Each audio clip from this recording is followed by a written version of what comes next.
27টা বছর জেলখানায় কাটালেন। বিবি একদিন দুদিন, এক মাস দু মাস, এক বছর দু বছর করে কয়েকটা বছর কেটে গেল। দুনিয়ার মধ্যে আল্লাহ তাআলা সুন্দর একটা পুত্র সন্তান তার দান করলো। সন্তানটাকে বুকে নিয়ে আল্লাহ আমি এমন সৈনিক বানাবো, দুনিয়ার কোনো মুখাপেক্ষী হবে না।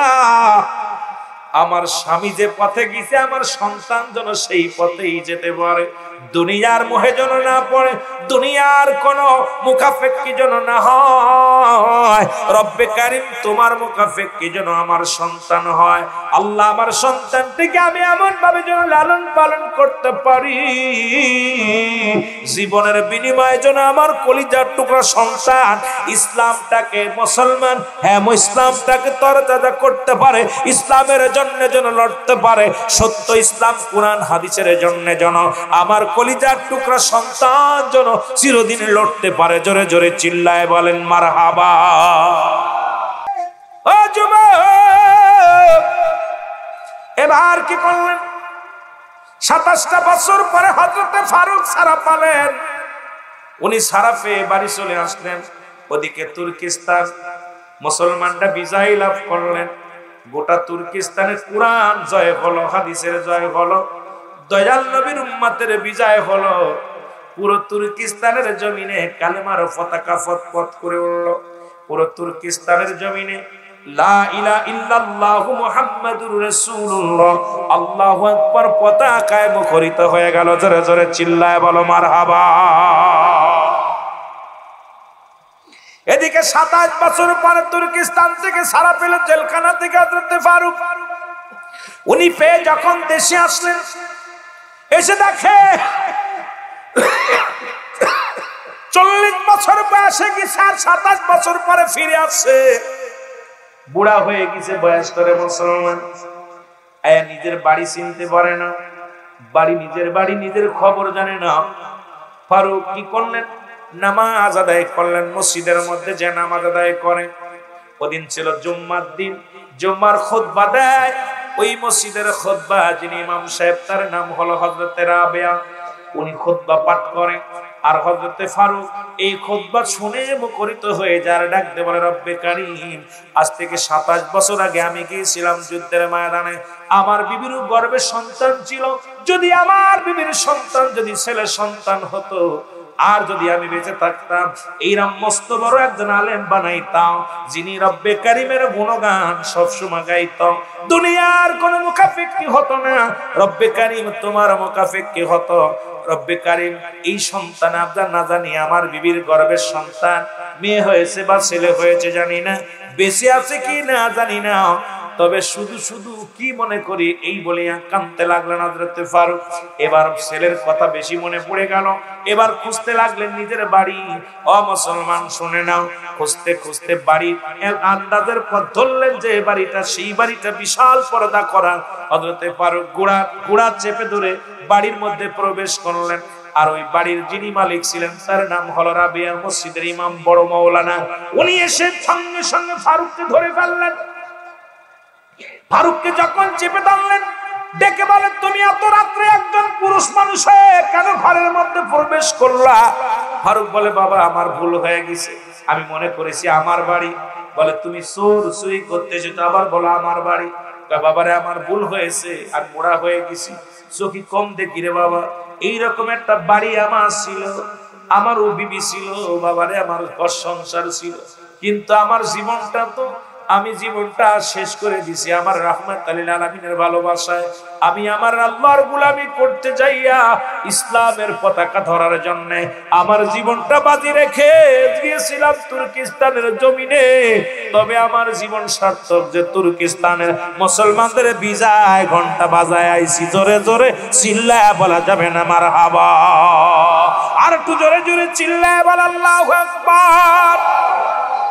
ওরে ভিতর থেকে ফারুকের কলার ধরে রাবিয়া ডাকতে বলে, তুমি চুরি করতেছো? বলে না। তোমার নাম কি? কয় আমার নাম ফারুক। কয় তোমার পরিচয় দাও। আমার পরিচয় শোনো বাবা, আজ থেকে 27 বছর আগে আমি আমার একটা বিবি ছিল, নতুন বিবি ঘরে রেখেছিলাম। সবে মাত্র 5 মাস বিবাহ করেছিলাম, 3 মাস আমার সন্তান গর্ভে ছিল, বিবির গর্ভে। তুর্কিস্তানের মুসলমানেরা নির্যাতিত, ইহুদিদের হাতে মার খায়, খ্রিস্টানদের হাতে মার খায়। তুর্কিস্তানের মুসলমানদের রক্ত জমিনের মধ্যে ঝরে।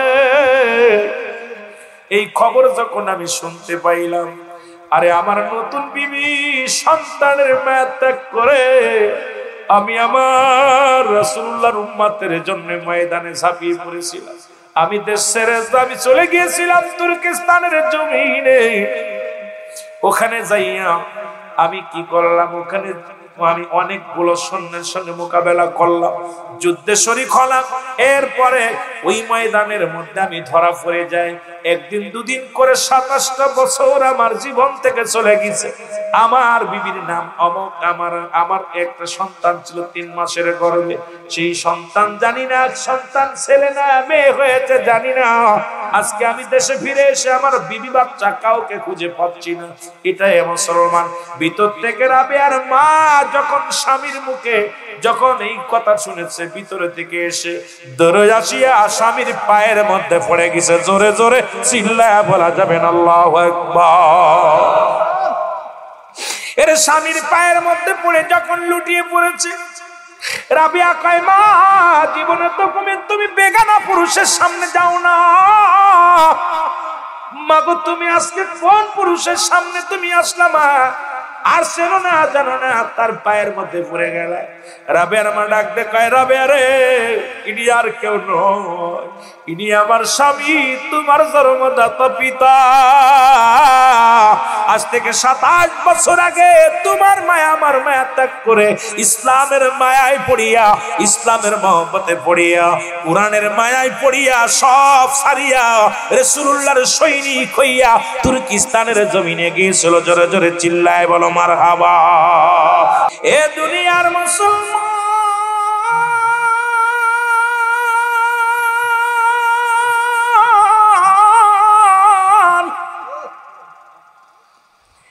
বাবা মায়ের দুজনের এই মায়াবী দৃশ্য দেখতে লাগলেন। জগৎ বিখ্যাত আলেম রাবেয়া, হযরতে রাবেয়া দেখে চোখের পানি ছেড়ে কান্দে, বলে রব্বে কারীম, আমার বাবার দিলে আমার মায়া ছিল না, আমার বাবার দিলে আমার মায়ের জন্য মায়া ছিল না, আমার বাবার দিলে ছিল তোমার প্রেম, আমার বাবার অন্তরে ছিল মদিনাওয়ালার প্রেম। আমার বাবা নতুন বিবি ছেড়ে দিয়া মায়ের গর্ভের সন্তান দেখেছে বাবা, কালেমার জন্য, ইসলামের জন্য জীবনকে বাজি রেখে তুর্কিস্তানে গিয়েছিল। রব্বে কারীম, রব্বে কারীম, সেই বাবার ঋণ আমি কেমনে শোধ করব? এরে মুসলমান, রাবেয়া ক্ষমা চাইলেন বাবার কাছে, বাবা গো আমার ক্ষমা করে দাও, আমি চিনতে পারি না। বাবা বুকের মধ্যে টান দিয়ে কয় বাবারে আমি তোরে ক্ষমা করে দিলাম আয়। এবার দুজনের সময় রাত শেষ হয়ে গেল। মুসলমান আর রাবেয়ার যিনি মুসলমান ছাত্র উনি হলো ইমাম মালিক, ওনার কাছে মুসলমান শুনে নাও গভীর মনোযোগ। এবার তখন তৎকালীন জামানার আবার বিচারক ছিল ইমাম মালিক। মুসলমান উনিও আসলেন, নামাজের আযান পড়ে গেল, ফজরের আযান পড়ে গেল। আযানে নামাজে দাঁড়ায়া রাবেয়া কোরআন তেলাওয়াত করা শুরু করলো। এদিকে মুসলমান ফারুক কি করলেন, বিবিরে কয় বিবিরে আমি যাই ফজরের সালাত আদায় করে আসি। নামাজে যে কোরআন তেলাওয়াত করে, এত মধুর কোরআন তেলাওয়াত করে, পিছন থেকে রাবেয়ার বাবা হযরতে ফারুক নামাজ শেষ করে দোয়া করে আর বলে আল্লাহ, আল্লাহ আমার যদি ছেলেটা এত বড় আলেম হতো, আল্লাহ গো কত সুন্দর কোরআন তেলাওয়াত করে, কত সুন্দর কোরআন হাদিস দিয়ে কথা বলে, আমি ধন্য হয়ে যেতাম, ইসলামের জন্য তারে কুরবানি করে দিয়ে যেতাম। মুসলমান এমন সময় হযরতে ফারুক জিগায় এক মুসল্লিকে, বাবা যিনি কোরআন তেলাওয়াত করলো, ফজরের নামাজ পড়াইলো না, বাড়ি কোথায়? কয় বাড়ি তো তুই এলাকায়। কোথায়? এলাকায়। বাবার নাম কি? কয় নাম ওনার নাম হযরতে রাবেয়া। আপনি চেনেন না?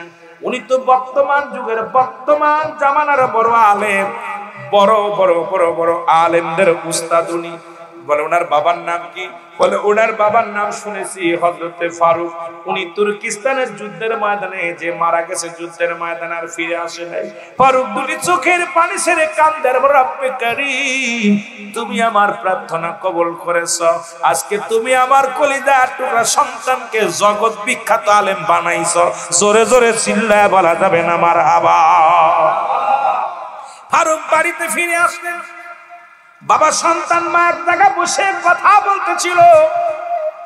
ফারুকের বিবি বলে, স্বামী রে, আপনি আমাকে 400 দিনার দিয়ে গিয়েছিলেন, এটার খবর নেন কি করেছি? ফারুক বলে, বিবি রে, আমার কোনো খবর নেওয়া লাগবে না। বিবি রে, আমার আর বুঝতে বাকি নাই। হ্যাঁ বিবি, তুমি আমার আমানত আমি যেটা রেখে গেছিলাম, তুমি খেয়ানত করো না।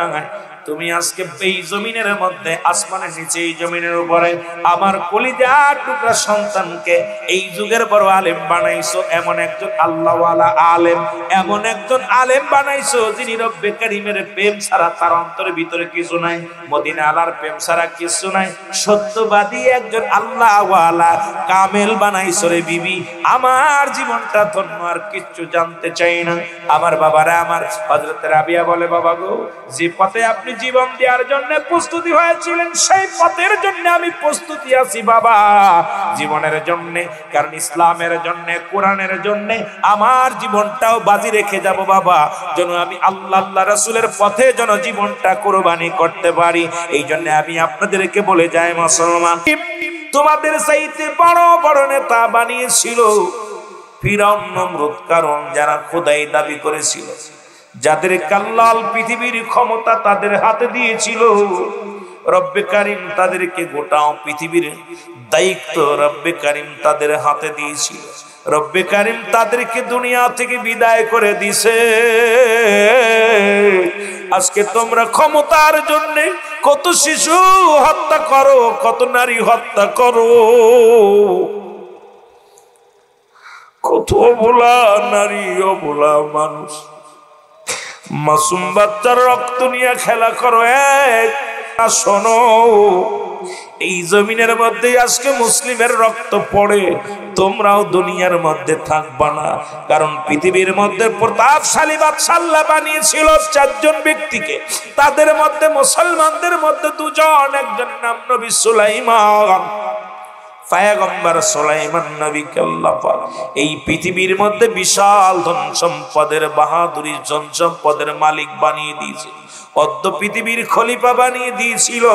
আল্লাহ তারও দুনিয়া থেকে নিয়ে গেছে। আর একজন ব্যক্তি পৃথিবীর মধ্যে মুসলমান, আল্লাহ রাব্বুল আলামিন অল পৃথিবীর মধ্যে অদ্য পৃথিবীর খলিফা বানিয়ে দিয়েছিল মুসলমান, যার নাম হলো বাদশা জুলকারনাইন। আল্লাহ তারও দুনিয়া থেকে বিদায় করে দিছে। কিচ্ছু নিয়ে যেতে পারে না, কিচ্ছু নিয়ে সম্ভব হবে না রে মুসলমান, শুনে নাও। এবং তোমাদের মতো ইহুদি, তোমাদের মতো খ্রিস্টান, তোমাদের মতো মুসলিম 2 জনকে আল্লাহ ক্ষমতা দিয়েছিল। ও মুসলমান শুনে নাও, তাদের মধ্যে একজনের নাম হলো মুসলমান বাদশা নমরুদ। আল্লাহ তারে এত পাওয়ার, এত ক্ষমতা দান করেছিল, মিশরের বাদশা তারে বানায়া দিয়েছিল। আল্লাহ তারও দুনিয়া থেকে নিয়ে গেছে চিরস্থায়ী নয়। আর একজনের নাম বাদশা মুসলমান বুখতানসর।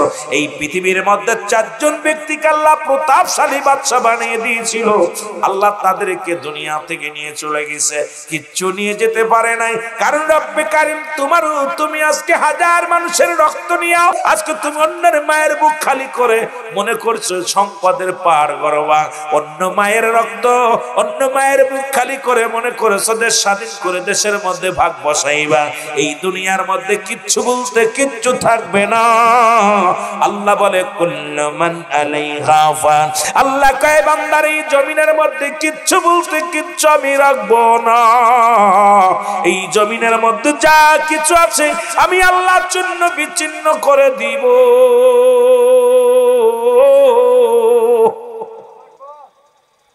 আল্লাহ কয় বান্দার এই জমিনটা আমি পুড়ায় তামা বানায় দিব, এই জমিনের মাটিগুলো পুড়ায় তামা হয়ে যাবে। এই মাটির জন্য আজকে অন্যের মায়ের বুক খালি করো, আজকে এই মাটির জন্য সুদ খাও, এই দুনিয়ার সম্পদের জন্য ঘুষ খাও, সুদের পাহাড় করে ফেলেছ রে বান্দা শুনে নাও। আল্লাহ কয় বান্দার এই জমিনের মধ্যে আমি কিচ্ছু বলতে কিচ্ছু রাখবো না, এই জমিনের মাটিগুলো পুড়ে তামা হয়ে যাবে, এই জমিনের মধ্যে যত পানি আছে সব পানিগুলো পুড়ে ছাই হয়ে যাবে। যেদিন কিচ্ছু বলতে কিচ্ছু থাকবে না, সেদিন থাকবে শুধু আমার আল্লাহ। আল্লাহ কয় সেদিন থাকবো আমি রাসূলের ভালোবাসা নিয়া। এ মুসলমান শুনে নাও, সুতরাং অন্যকে ঠগায়া তুমি পাহাড় পরিমাণ সম্পদ করলে কয়দিন খাবা? দুনিয়ার মধ্যে চিরস্থায়ী তুমি নয়, ক্ষণস্থায়ী হয়তো 50 বছর 80 বছর 100 বছরের জিন্দেগি কাটাইবা।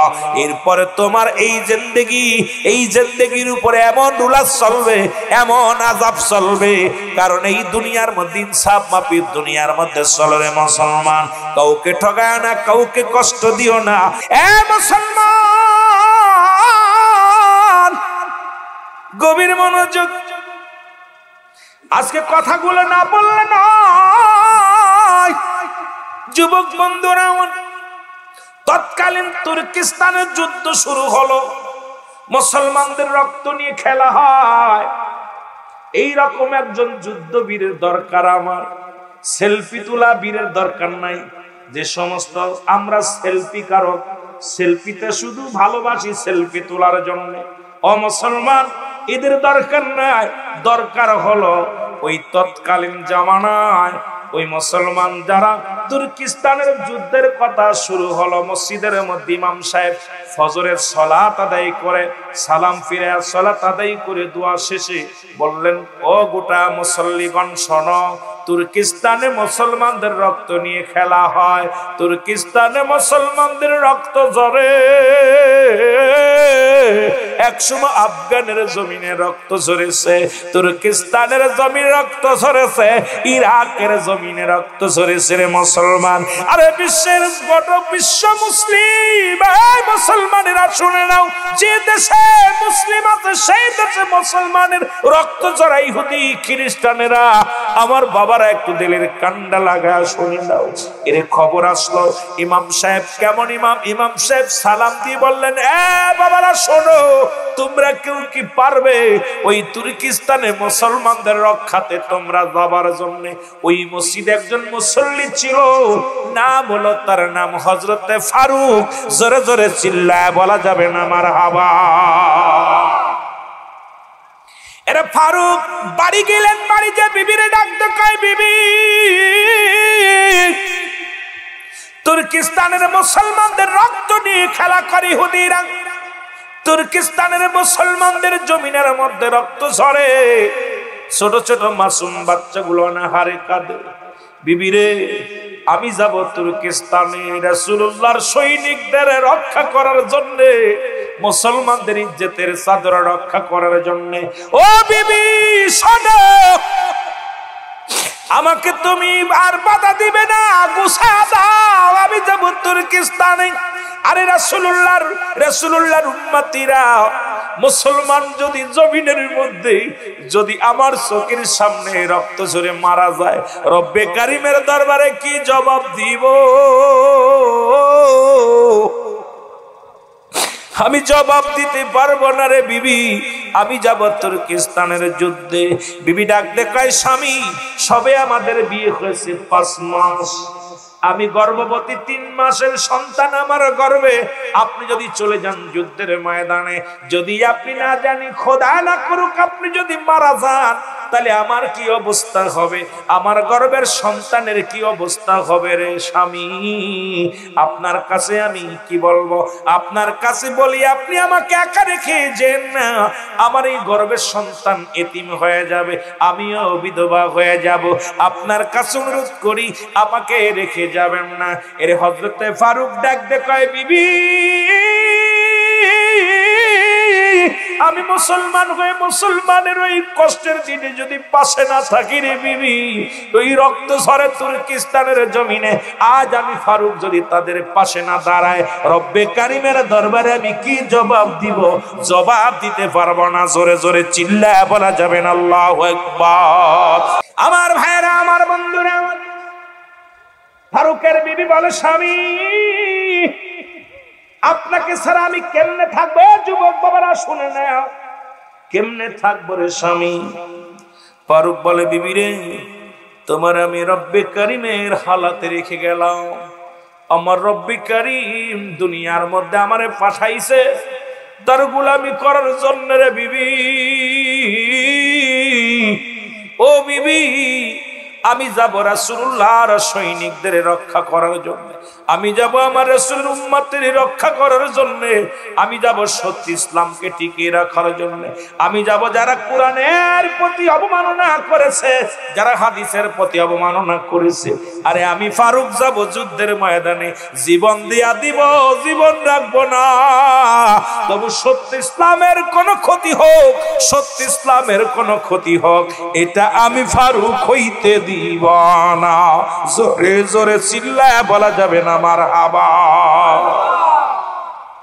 হযরতে ফারুক মুসলমান 400 দিনার বা 4000 দিনার হাসামি বিবির হাতের মধ্যে দিয়া বলে, বিবি রে, এই নাও, আমি তোমার স্বামী দেওয়ার মতো কিছু নাই, তোমার গর্ভে সন্তান, এই 400 দিনার দিয়ে গেলাম তোমার হাতের মধ্যে। তোমার কাছে দুইটা দাবি। নাম্বার 1, যদি আমার এই তোমার গর্ভের সন্তান যদি ছেলে হয়, ছেলে হলে দুনিয়ার মধ্যে মস্ত বড় আলেম বানাইবা, যেন রাসূলুল্লাহ সৈনিক হয়, যেন আল্লাহর সঠিক গোলাম হয়। বিবিরে, তোমার কাছে আমার দাবি, এই গর্ভের সন্তান যেন একটা আল্লাহ ওয়ালা ব্যক্তি বানায় দিবি। আর যদি তো মেয়ে সন্তান হয়, তাকে তুমি পর্দার মধ্যে রেখে একজন আল্লাহ ওয়ালা সন্তান দেখে বিবাহ দিয়ে দিবা।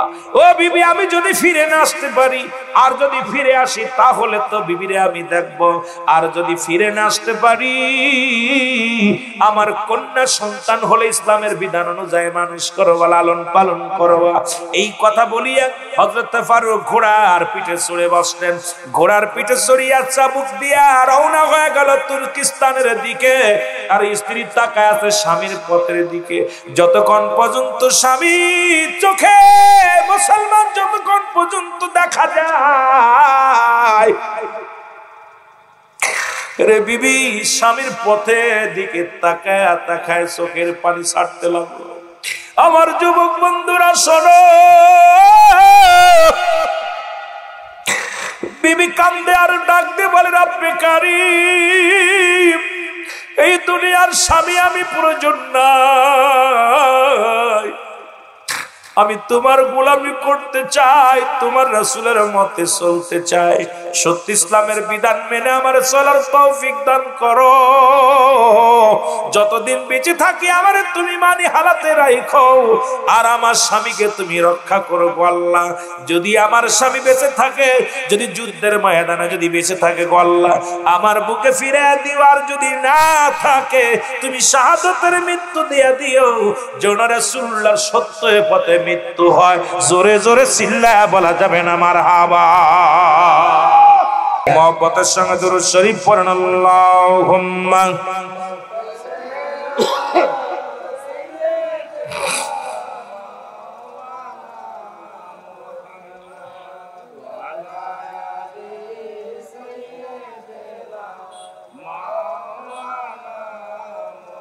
আমার মরণ আসিবে কখন কেউ তো জানি না, আমার মরণ এই আমি চলে যাব, আমায় তোমরা ভুইলা যাও না, আমি চলে যাব, আমায় তোমরা। কুরআনুল কারীমে ছোট্ট একটা সূরা কুল্লু নাফসিন যায়কাতুল মাউত, প্রতিটা প্রাণীর মৃত্যু স্বাদ গ্রহণ করতে হবে। লা ইয়ামুত আল্লাহর মাহবুব বান্দা যাদের মৃত্যু নাই, এই জন্য আমার বলছে হযরত মুসা আলাইহিস সালাম মৃত্যু বিষয় নিয়ে একটু কথা বলবেন। এই জন্য আওয়াজ দিয়ে, আমার মরণ আসিবে কখন কেউ তো জানি না, আমার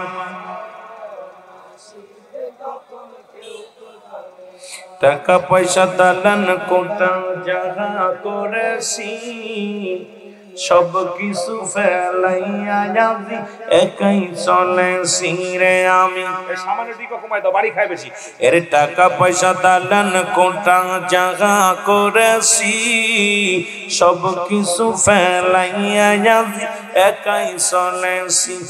আমি যাবার কালেও ভেবে দেখি আমার কেহ নাই, আমি যাবার কালে ভেবে দেখি নাই আমার মরণ আসিবে। এ দুনিয়ার মুসলমান,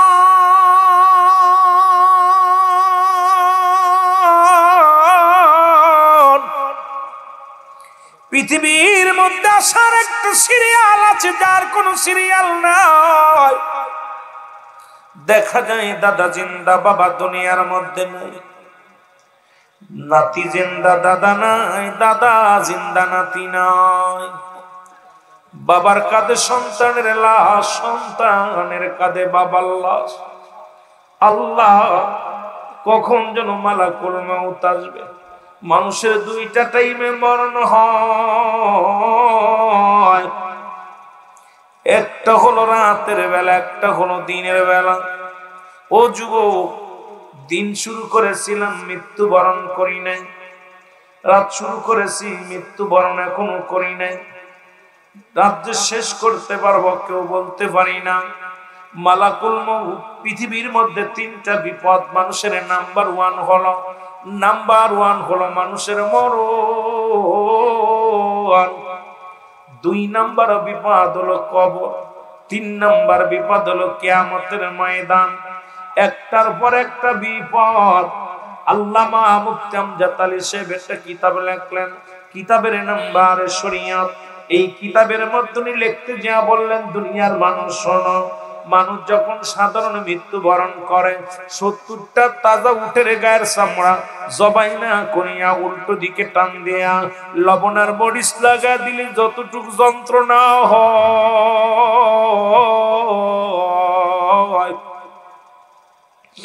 এর চাইতে 70 গুণ যন্ত্রণা হলো একটা সাধারণ মৃত্যু।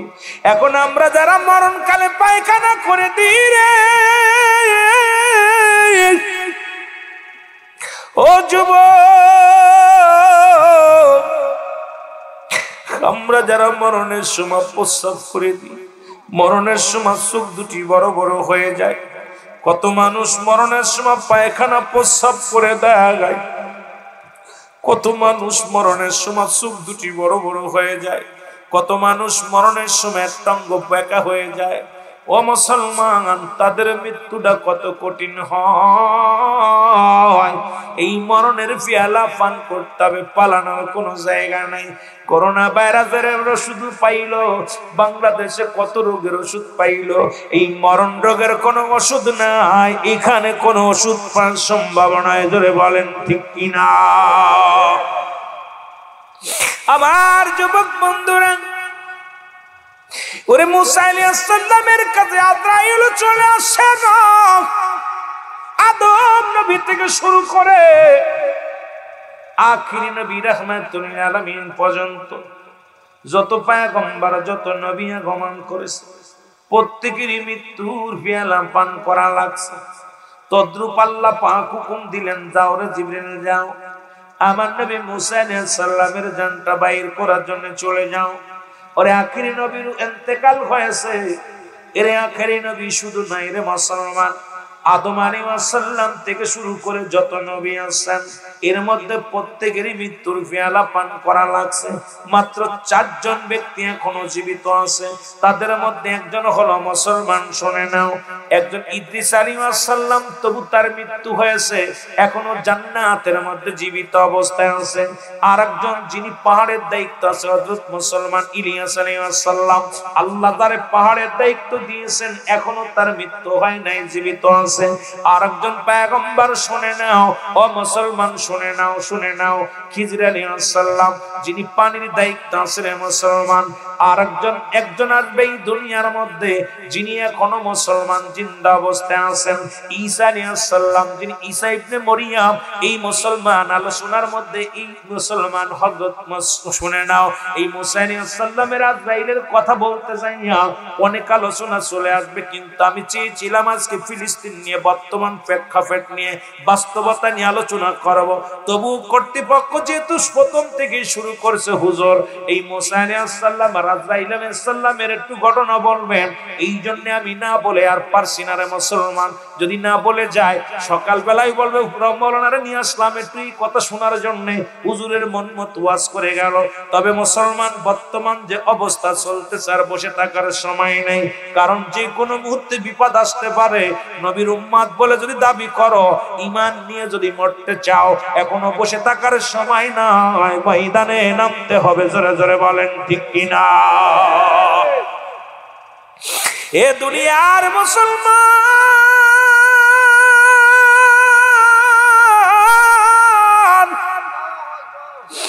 আজরাইল আলাইহিস সালাম সালাম দেয় হযরত মুসা আলাইহিস সালামের কাছে, সালাম দেয়, আসসালামু আলাইকুম নবী মুসা গো, আমি আপনার কাছে হাজির হয়ে গেলাম। মুসা নবী ওয়ালাইকুম আসসালাম, তুমি কে? বলে আমি আজরাইল। বলে আজরাইল রে, তুমি কেন আসছো? বলে আমার নবী গো, রব্বুল আলামিন আমারে পাঠাইছে আপনাকে নিয়ে যাওয়ার জন্য। আপনি কখন যাবেন, কয়টা দিন আর থাকতে চান দুনিয়ার মধ্যে, এই সংবাদটা আমারে বলেন, যদি নিয়ে যাব। আর যদি আপনি থাকতে চান থাকতে পারেন গো নবী। নবী মুসা আলাইহিস সালাম ডাক দে কয়, আজরাইল তুমি আমার কাছে আসছো, আমি জানতে চাই রে আজরাইল। আজরাইল রে শোনো, তুমি আমার কোন জায়গা দিয়ে ঢুকবা? বলে আজরাইল ডাক দে, বলে হুজুর আপনার কোন জায়গা দিয়ে ঢুকবো?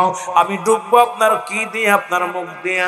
আজরাইল কয়, ও আজরাইল ডাক দে কয়, নবী মুসা ডাক দে কয়, আজরাইল তুমি কি জানো না আমার এই মুখটা দিয়া রব্বে কারিমের সঙ্গে আমি কথা বলেছি, আমার এই পবিত্র মুখ দিয়ে তোমারে ঢুকতে দিতে পারি না রে আজরাইল, এই পবিত্র মুখ দিয়ে তুমি ঢুকতে দেব না, সম্ভব নয়। কয় মুসা নবীরে ডাক দে, আজরাইল হুজুর আপনার চোখ দিয়ে ঢুকবো। কয় আমার এই চোখ দিয়ে রব্বে কারিমের এই কুদরতি চেহারা আমি দেখছি রে, পর্দার আড়ালে রব্বে কারিমের সঙ্গে দিদার হয়েছে, সুতরাং এই চোখ দিয়ে আমি ঢুকতে দিতে পারবো না। কয় কান্দে ঢুকবো? কয় কান্দে আমি ঢুকতে দিব না, কারণ এই কান্দে আমি রব্বে কারিমের কথাগুলো শুনেছি। আমার আল্লাহ যখন কথা বলেছিল ওই কথাগুলো আমি কান্দে শ্রবণ করেছি, সুতরাং এই কান্দে আমি ঢুকতে দিব না। জোরে জোরে চিল্লায় বলা যাবে না মারহাবা। অনেক লম্বা আলোচনা, এই কি ফাঁস করে বলা সম্ভব? তবুও কিছু কথা টাচ দিতে হবে, কারণ 11টা বাজতে চলবে, বক্তার টাইম, উনি ওয়াজ করবো, ওনার তো সময় দিতে হইব। তো বিশেষ করে আজরাইল বলতেছে, হুজুর আল্লাহ নিতে হুকুম দিছে, আমার যেমনি ইচ্ছা এমনি যাব, আপনার কথা কৈফিয়ত দেওয়ার সময় নেই। কথা মুসা আলাইহিস সালাম এত রাগ হইছে, আজরাইল একটা থাপ্পড় মারছে জোরে, এক থাপ্পড়ে আজরাইলের চোখ দুইটা উঠে গেছে। সুবহানাল্লাহ বলেন, এত জোরে থাপ্পড় লাগছে, না কোন সাইডে চোখ দুইটা। আরে কানা আজরাইল দাঁড়া আছে, রব্বে কারিম ডাকতে বলে, আজরাইল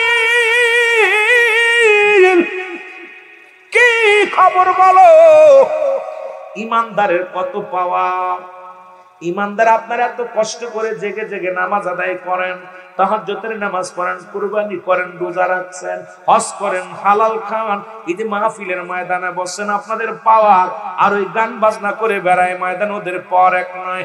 ইমানদারের কত পাওয়ার, বিড়িখোর গাঁজাখোরদের পাওয়ার আর মদখোরদের পাওয়ার, ওই মুসলমান সুদখোর আর ঘুষখোর এদের পাওয়ার আর ইমানদারের পাওয়ার এক নয়। আরে মুসলমান আল্লাহ কয়, ইমানদারদের জন্য আমি রেখে দিলাম 8টা জান্নাত। আল্লাহ কয় দাতুনিল মুমিনিন, ওই মুমিনদের জন্য প্রস্তুতি করে রাখছে, একটা নয়, দুটি নয়, রব্বে কারিম 8টা জান্নাত। আর ওই গুলুমখোর ঘুষখোর সুদখোরদের জন্য আল্লাহ রাব্বুল আলামিন দেখে দিছে তাতানিল কাফিরিন। আল্লাহ কয় কাফের বেঈমান মুনাফিকদের জন্য আমি আল্লাহ প্রস্তুতি করে রাখছি 7টা জাহান্নাম। এর ঘুষখোরেরা শোন, এর সুদখোরেরা শোন রে বাবা, এর সুদখোর ঘুষখোর যারা আসিল, জিনাখোর যারা আসিল, মুনাফিক যারা আসিল, কাফের বেঈমান যারা আসিল, আল্লাহ রাব্বুল আলামিন তোদের জন্য রেখে দিয়েছে 7টা জাহান্নাম। কিডা কিডা জাহান্নামে যাবেন একটু হাত দুখানে তুলে দেখা। কেউ নাই যাবেন নি? যাবেন না? হায় হায়, জাহান্নামে যাইতেন? কি তা কইতাম রে বা, দুনিয়ার আগুনে একটু রোদ দিছে বেশি, তাই রোজার কয়টা রোজা কি যে কষ্ট হয়েছে রে ভাই। রোজার এই শেষের রোজাগুলো মাঝে মাঝে যে কষ্টটা তাপ দিছে, চিন্তা করতেছিলাম আপনাদের কেমন জানি না, আমাদের এদিকে প্রচন্ড গরম পড়েছে।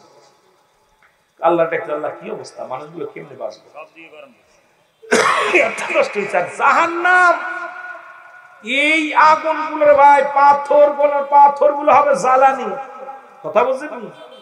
জাহান্নাম, যার জাহান্নাম হবে 70,000 আপনার 70,000 ফেরেশতা জাহান্নামের একটা রশির মধ্যে 70,000 রশি লাগানো থাকবে একটা জাহান্নামে, আর একটা রশি ধরে টানবে 70,000 ফেরেশতারা, টেনে হিসড়ে নিয়ে আসবে। জাহান্নামটা কত বড়, আর এর মধ্যে মানুষরে ফেলবো। এই মানুষগুলোর একবার ফেললে অবস্থা খারাপ, কথা বুঝছেন? আল্লাহ আমাদেরকে নাজাত দিও, জোরে বলেন আমিন, আরো জোরে বলেন আমিন। আপনারা বসে আছেন জাহান্নামের জন্য না জান্নাতের জন্য। ঈমানদারদেরকে আল্লাহ জান্নাত দিবেন, আল্লাহ সহায় হবে। আল্লাহ সহায় না, আল্লাহ সহায়। এ আমার ভাইরা, আমার বন্ধুরা, আমার রব্বে কারীম ডাকতে বলে, এই আজরাইল খবর কি রে? বলে রব্বে কারীম, তোমার নবী মুসার এত রাগী মানুষ, এত জোরে এক থাপ্পড় মেরেছে রে আল্লাহ। আরে আমি আজরাইল যদি দাঁড়া থাকতাম শেষ হয়ে যাইতাম। রব্বে কারীম আমার চোখ দুটি এখন গেছে অন্ধ হইয়া দাঁড়ায় আছে। আল্লাহ কয় তাড়াতাড়ি আয়, পৃথিবীর মধ্যে যত পয়গম্বর আমি পাঠাইলাম এর মধ্যে আমার মুসা নবী একটু রাগান্বিত বেশি। সুবহানাল্লাহ বলেন। কারণ মুসা নবী আপনারই ছিল, পুতলা ছিল। যখন নবুয়তি দেন মুসা নবীর, ওই যে আপনার ফিরাউনের বাড়ি যখন লালন পালন হয়েছিল, ছোট্টবেলার ইতিহাসটা এটা নিয়ে আলোচনা করতে গেলে এত লম্বা আলোচনা, যত তাড়াতাড়ি শেষ করা যায়। তখন ফিরাউনের বিবি আসিয়া তখন তো ওই মুসারে টের পেয়ে গেছে মুসা আলাইহিস সালাম আল্লাহর পয়গম্বর। তখন ফিরাউন পরীক্ষা করার জন্য একটা পাতিলের মধ্যে আগুন আর একটা পাতিলের মধ্যে দিয়েছিল ফুল বা স্বর্ণ। তারপর বিবি মুসা আলাইহিস সালাম হবে। আসিয়া কয়, স্বামী আপনি এই ছোট বালকটার ভয় পান, কারণ মুসা আলাইহিস সালাম ছোট্ট মানুষ, দুলনার ভিতর থেকে এত জোরে এক থাপ্পড় মারছে ফিরাউনের, আর মুখের ভিতর 5টা আঙ্গুলে ছাপ বসে গেছে। সুবহানাল্লাহ বলেন। ফিরাউন কয়, মুসা আসিয়া এটাই হবে, এটাই আমার শত্রু। কারণ পাগল হয়েছিল, ছোট্ট মানুষ বলে কয়। মুসা আলাইহিস সালাম খেলা করতেছিল দুলনার মধ্যে, সুন্দর চেহারা, দেখতে শুনতে ভালো, আর দেখবেন ভালো ছেলে মেয়ে দেখলে সবাই একটু আদর করতে মন চায়। মুসা আলাইহিস সালামের দেখা ফিরাউন একটু আদর করতে গেছে, চুমা দিতে গেছে। আর ফিরাউন যে চুমা দিতে অপবিত্র মুখ, আর মুসা আলাইহিস সালাম থাপ্পড় মেরেছে, বিয়াদব তুই কোন মুখে থাপ্পড় দিস, আমার চুমা দিতে আছে, এক থাপ্পড় মারছে। থাপ্পড় খায় ফিরাউন তো ঘুরা পড়ে গেছে। ভাই আসিয়ারে সর্বনাশ। এই কথা যদি মানুষ জেনে যায়, হামান দেখে হামান তাড়াতাড়ি ঠেকা তোর আমার স্বামীর ঠেকা, এইটা যদি মানুষ জানিয়ে যায় যে ওই বাচ্চা ছেলে মারছে, তাহলে ওনার ওই খোদাগিরি ছুটে যাবে, মানুষ ওনার মানবে না। যা হয়েছে চেপে যান, আর দরকার নেই কারোর বলা। ভাই না রে বিবি, আমার সন্দেহ হয় এটা মনে হয় মুসা। সুবহানাল্লাহ কইতে ছোটবেলায় টের পাইছে ফিরাউন। দেখছেন নি কার ঘরে কারো মানুষ করে, কার ঘরে কারো লালন পালন করে আল্লাহ। আল্লাহ সব করে, যেটা বলেন ঠিক কিনা? সব ক্ষমতার মালিক কে? কিঞ্চিত পরিমাণ বিশ্বাস যদি না হয় আপনার ঈমান চলে যাবে। সব ক্ষমতার মালিক কে? কোন জনগণ কোন ক্ষমতার মালিক না, সব মালিক কে? আরো যারা বলেন কে? ঈমান যেন থাকে। এটা মুসা আলাইহিস সালাম, ওইদিন মুসা আলাইহিস সালাম যখন আগুনের ভিতরে হাত দিয়ে আগুন ধইরা গালে দিয়েছে, জিহ্বা পুড়ে গেছিল, তুতলা ছিল। তখন বড় হয়ে যখন নবুয়তি পায়, তখন আল্লাহর কাছে দরখাস্ত করে, আল্লাহ আমার তুতলা ভালো করে দাও, না হলে আমার ভাই ছোট ভাই হারুনকে নবুয়তি দাও। একসঙ্গে দুজন নবী নবুয়তি পেয়েছিল, একজন হলো হযরত মুসা আলাইহিস সালাম, তার ভাই ছোট ভাই হারুন আলাইহিস সালাম, দুজনকে নবুয়তি দিয়েছিল। সুবহানাল্লাহ বলেন না? আরো জোরে, আরো জোরে। অনেকে আপনারা জানেন না, দুই ভাইকে একসাথে দুজন নবী একবারে পাঠান নাই রব্বে কারীম, একসাথে দুজনকে নবুয়তি দিছে। সেটা হলো হযরত হারুন আলাইহিস সালাম আর হযরত মূসা আলাইহিস সালাম। জোরে বলেন না মারহাবা। আল্লাহ কয় তো তুতলাগিরি যদি সেরে যায় তাহলে তো মানুষ ইতিহাস মানুষ ভুলে যাবে। এইজন্য তোমার আমি তুতলা রাখলাম, প্রয়োজন হলে তোমার বাইরে নবুয়তি দিলাম। এটা একটা হাকিকত আছে যে মানুষ জানতে পারে যে মূসা আলাইহিস সালাম জিহ্বা পুড়েছিল ছোটবেলা। এই ফিরাউনের আমার বাবারা, এবার ওই ফিরাউনের মৃত্যু হয়েছে কিরকম জানেন? মূসা আলাইহিস সালামের দাবর খেয়ে হয়েছিল। এই ইতিহাসটা বললে আবার অনেকের গায়ে পড়ে যাবে। মূসা আলাইহিস সালাম একটা মুজিজার লাঠি ছিল, অনেক ওয়াস্ত বাবা কেমনে কিরকম শেষ করবো বুঝি না। তা মূসা আলাইহিস সালাম যে একটা লাঠি আল্লাহ দান করেছিল, যেটা আপনার নদীর মধ্যে ফেলে রাস্তা হয়ে যেত, জমিনে ফেললে সাপ হয়ে যেত, আব্বা গাছের পাতা পড়তো, অনেক ইতিহাস। তো মূসা আলাইহিস সালাম যখন ওই ফিরাউন যখন দাবর দিছে, মূসা আলাইহিস সালাম দৌড়ায় যে নীল নদী পার হয়েছে। পার হওয়ার পর মূসা আলাইহিস সালাম যখন পার হয়ে গেছে, আপনার এই সময় ফিরাউন আইছে, আয়া দেখেন